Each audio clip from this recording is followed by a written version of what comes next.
For advertisement, call 8125893028. Our Gmail maxtvtelugu@gmail.com.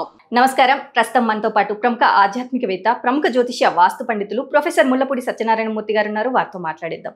నమస్కారం గురుగారు. నమస్కారం మా సృజన. గురుగారు, ఈ వారంలో కన్యా రాశి వారికి ఎలా ఉండబోతుందో తెలియజేయండి. కన్యా రాశి బ్రహ్మాండంగా ఉందమ్మా. First class and fantastic. ఎన్నాళ్ళు భార్యాభర్తల మధ్య ఫైటింగ్లు, గొడవలు, తీవ్ర పోరాటాలు చాలా సంవత్సరాల నుంచి పునాది పడిపోయింది. ఇప్పుడు ఏంటంటే ఉగాదికి వెళ్దు కానీ రా అని చెప్పి పుట్టింటికి తీసుకొచ్చి పుట్టింట్లో ఉండి మళ్ళీ నేను తీసుకెళ్తానని చెప్పి కోర్టు నోటీస్ పంపించేసేలాగా ఉందన్నమాట. అలాగా ఇంతవరకు జరిగింది. ఇప్పుడు అదే భార్య ఓహో అని పాపం బాధపడి ఇప్పుడు ఈ వారంలో ఏం చేస్తుందంటే భర్త మీద 498A కేసులు, తర్వాత మెయింటెనెన్స్ కేసులు, అన్ని కేసులు పెడుతుంది. అందువల్ల ఈ వారం వాడికి ఏమవుతుంది, అప్పుడు దిమ్మ తిరిగిపోతుంది. వెంటనే కాపురానికి తీసుకొచ్చేస్తాడు. అదే భాగ్య గురుడు చేసేటటువంటి ఫలితం.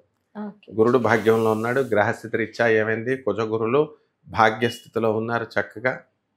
తర్వాత మనకి సప్తమంలో రాహువు, షష్ఠ స్థితిగతుడైనటువంటి శని, జన్మంలో కేతువు, కుజగురులు వృషభ రాశిలో, రవిశుక్రులు కర్కాటక రాశిలో, బుధుడు మరి సింహరాశిలో. అసలు ఏమైనా ఉందా గ్రహస్థితి బ్రహ్మాండం అమ్మ. అందువలన వీళ్ళంతా కూడా కన్యారాశి వాళ్ళ స్థితి మారిపోయింది. ఇప్పుడు దాకా ఉసోరమంటా ఉన్నటువంటి వాళ్ళంతా కూడా పికప్ అయిపోతున్నారు. కాకపోతే వీళ్ళకి ఏం చేయాలో తెలియక, అధిక సుఖాలు, అధిక తెలివితేటలు వచ్చేసి ఏం చేయాలో తెలియక వీళ్ళు కొంచెం పిచ్చోడి చేతికి రాయిస్తే ఎలా ఉంటుంది అలా తయారైపోతారనమాట. అంటే అది ఎవరి మీద వేసేస్తారో తెలియదు, ఆనందం పట్టుకోలేక. స్వామి వివేకానందకి రామకృష్ణ పరమహంసల వారు ఆత్మానుబంధం, ఆత్మానుభూతి అంటే ఏంటో ఒకసారి చూపించండి అంటే ఇట్లా ముట్టుకుంటాడు. ఇక స్వామి వివేకానంద సముద్రం ఒడ్డున బట్టలన్నీ చింపేసుకుని అబ్బో ఈ బ్రహ్మానందాన్ని నేను భరించలేకపోతున్నాను, అంత హ్యాపీ అంత సుఖంగా ఉంటుంది కన్యారాశి వాళ్ళకి ఈ వారంలో.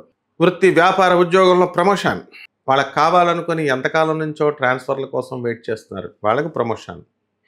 వాళ్ళకి కావాల్సిన చోటకి వచ్చేస్తుంది ట్రాన్స్ఫర్లు. పోనీ ఖర్చులు తగ్గిపోతాయి. ఇంతవరకు బంధుమిత్రుల దాడి ఎక్కువగా ఉంది, ఆ దాడి తగ్గిపోతుంది. అంతా మిగిలే అనమాట.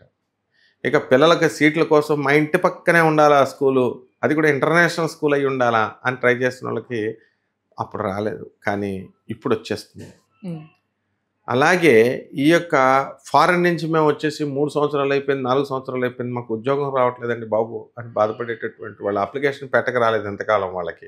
ఇప్పుడు టైపీమని పెడతారు, టైపీమని ఉద్యోగం వచ్చేస్తుంది. ఆ తర్వాత సాధించేటటువంటి అత్తగారులు ఉంటారు కదా చాలామంది, అంటే మంచి అత్తగారులకి ఏం కాదు, సాధించేటటువంటి అత్తగారులకి ఎప్పటి నుంచో వీళ్ళు ఎప్పుడు పోతే బాగుంటారా బాబు అనుకుని కోడలు నోట్లో అనుకుంటారు పై కనకలేక. అత్తగారులు టపీ అనమాట ఈ వారం అలాంటి వాళ్ళు. అందుకని కోడళ్ళు హ్యాపీ, ఫుల్ హ్యాపీ అమ్మయ్య అని. ఇండివిజువాలిటీ అనేటటువంటిది కన్యారాశి వాళ్ళకి వస్తుంది, స్వేచ్ఛ, అది ముఖ్యంగా. తర్వాత విద్యార్థులకి ఏంటి ఎంతసేపు కూడా చదువు బ్రహ్మాండంగా చదువుతారు, మార్కులు బ్రహ్మాండంగా వస్తాయి, సీట్లు కోరుకున్న చోట్ల సీట్లు వస్తాయి. ఫారెన్లో విశ్వవిద్యాలయాల నుంచి పిలుపులే. ఒక యూనివర్సిటీలో ఒక కోర్సులో నుంచి వస్తే చాలు బాగుండు అనుకుంటే తెగ వచ్చేస్తాయి అన్నమాట. అలాగా అసలు బీభత్సం అనమాట ఇక కన్యారాశి వాళ్ళకి ఈ వారం. ఏం చేయాలో కూడా అర్థం కాక, భోజనాలకు వెళ్ళారనుకో పార్టీలకి అని, మృష్టాన్న భోజనం, వాళ్ళకి కావలసినంత తిండి. అలాగా ఈ యొక్క పబ్స్ అండ్ రెస్టారెంట్స్ నడుపుతున్న వాళ్ళకి డబ్బులు. టెక్నీషియన్స్కి, కెమెరామ్యాన్స్కి, సినిమా యూనిట్కి, మొత్తం ప్రొడక్షన్ వింగ్ అంతా కూడా సూపర్. సినీ, సంగీత, సాహిత్య రంగాలలో ఉన్నటువంటి వాళ్ళందరికీ కూడా ఆనందం. కాబట్టి సినిమా హీరోలకు పేరు, హీరోయిన్లకి గ్లామర్తో పాటు డబ్బులు, పేరు, ప్రఖ్యాతులు ఇవన్నీ కూడా వచ్చేస్తాయి. ఇక్కడ రెమెడీస్ దగ్గరికి వచ్చేసి కన్యారాశి వారికి వీళ్ళకి మరి రాహు బాగుండలేదు కాబట్టి రాహు జపం చేసుకోవాలి, రాహు స్తోత్రాలు చదువుకోవాలి, రాహు కిలోం పావు మినుముల్ని ఆవుపేట రంగు ఉన్నటువంటి వస్త్రాన్ని ఇచ్చి పేద బ్రాహ్మణులకి శనివారం నాడు ఉదయం 8 గంటలకి దానం చేయాలా, గుళ్ళో కానీ ఇంట్లో కానీ.